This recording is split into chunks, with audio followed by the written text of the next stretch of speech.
If you're reading this, then I'm dead, and you are standing aboard a derelict Cyclone-class patrol ship, the USS Minstrel.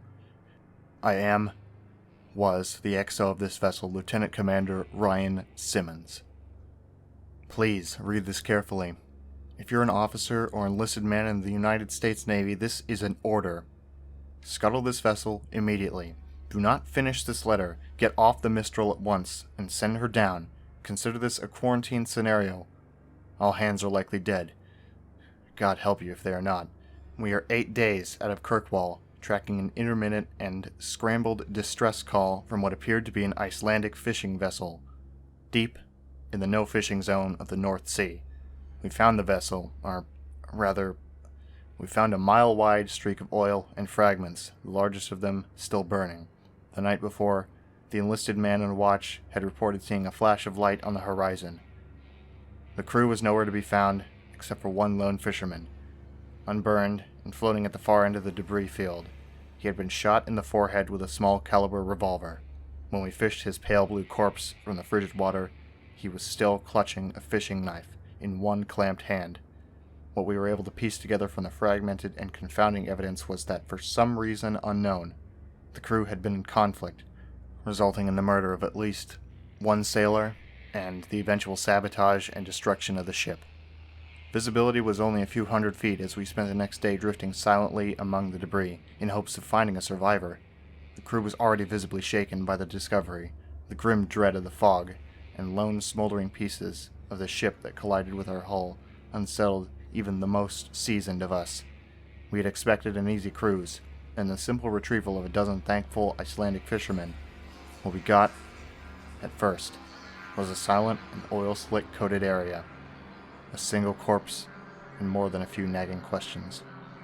The Mistral had just been serviced after an extended tour with the Atlantic Fleet before her transfer to the North Sea. She was in good running order, so I can only assume that the initial mechanical failure was an act of sabotage, or of some external force. It happened the first night, when our final sweep had been completed, and we returned to the site of the ship's first transmission. There was nothing initially remarkable about the spot, a cold and lonely sort of coordinates and little else. I was in my cabin, just settling down when the call sounded from the captain, offering little information, just a stern order to meet him on the deck. Dressing quickly, I emerged from my cabin into a cloud of palpable unease and fear. The enlisted men and the junior officers were coursing through the ship towards the deck, like panicked rats. No one made eye contact or spoke. There was none of the usual gallows humor or camaraderie that bubbles up in the situations of limited information, just a grim inertia that pulled us out into the Arctic night. On the deck, the night was unnaturally clear and cold, and the brightness of the stars burned in the frosty air. Around us in every direction, just a few hundred yards away, the fog and clouds whirled, as if held at bay by our presence. The captain was at the railing, leaning over along with the men on watch. I approached him, suddenly desperate and panicked to know what was happening, when I saw it. The light flooding up from beneath us. The sea was flat, like the surface of a mirror. The water was black, reflecting the pale pinpricks of the stars, but beneath the surface, something glowed with a cold light. Pulsating shapes of violet, green, and deep cobalt blue shone from beneath. They flowed and merged and shimmered silently, deep below the glassy sea. We stared, 24 men and women, struck dumb and horrified by the sight. There was a sense of scale that emerged from the fluid movement of the lights. They seemed to be many fathoms beneath us, which would make them terribly large and impossibly fast. There were no solid shapes and no disturbance of the water, just a deep field of liquid flowing light. We watched for what seemed like hours, entranced by the mesmerizing ballet of cold light, a mirror reflection of northern lights. When it ended, abruptly, there were 3 almost simultaneous events. First, the light seemed to contract, each freezing in place and collapsing like the iris of an eye in bright sunlight. Secondly, there was a tremor in the air that first raised the hair on the back of my neck. As the ghostly lights winked out of existence, it rose in intensity, until I thought my eyeballs might shake their way out from my head. Through the fog of sudden pain, I heard a noise rising above the Arctic wind, a humming vibration from the Mistral herself that matched the electric shuddering in my skull.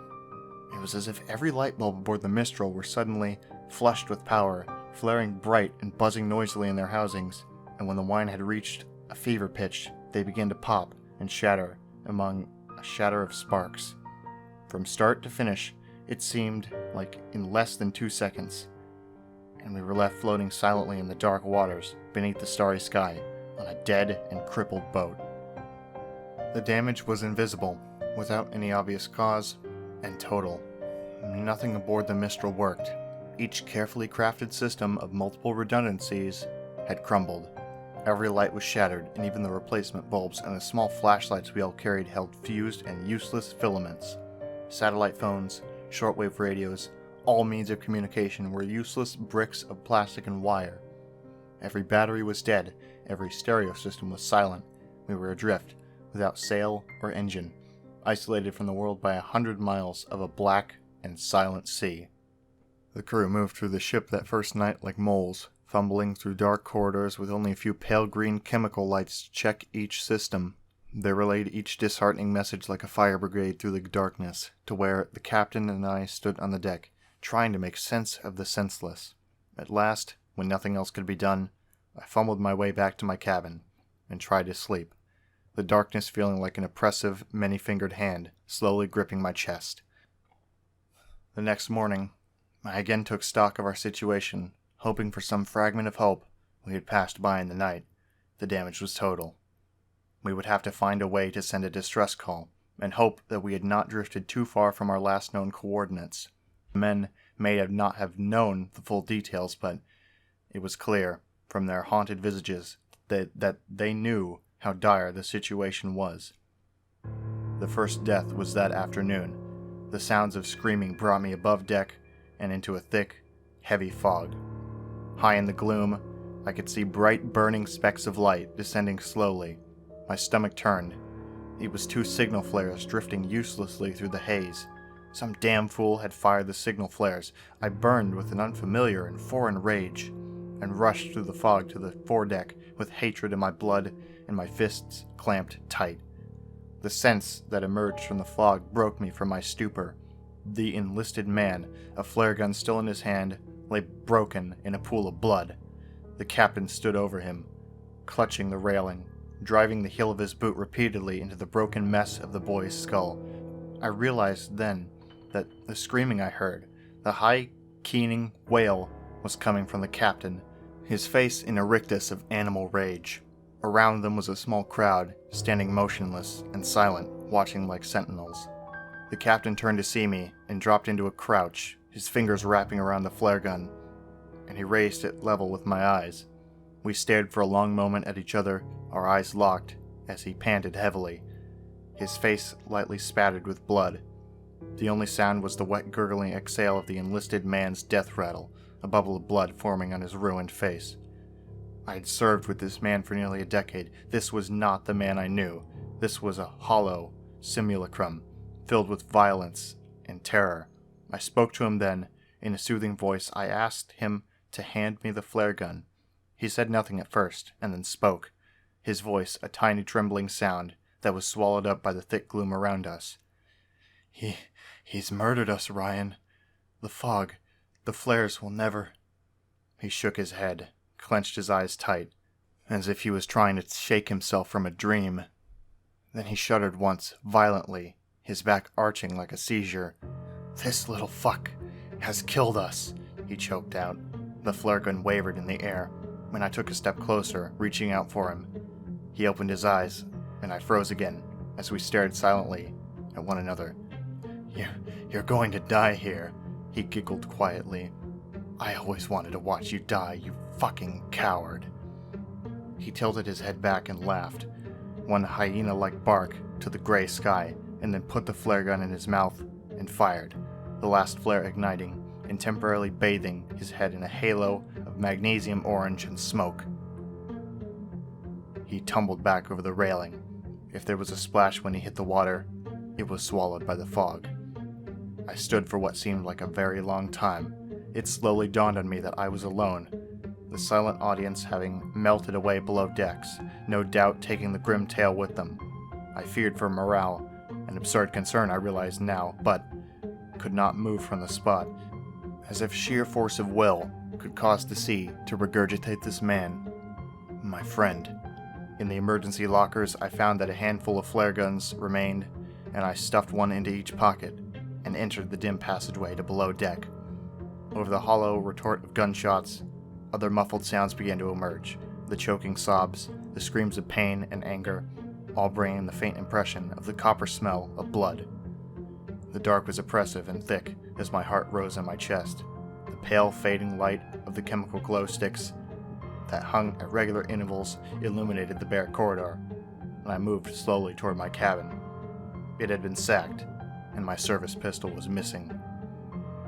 The next two cabins held the corpses of the junior officers, their broken forms still in their bunks, skulls opened like blossoming flowers under the point-blank shots. I felt this distinct and irrational desire to run on deck and leap overboard to swim away from the boat into the unknown sea. I gripped a flare gun and held it out ahead of me, less like a weapon and more like a talisman, and began to pace slowly down the corridor to the enlisted bunks. The door was wide open, and the smell of blood and fear and shit was nauseating.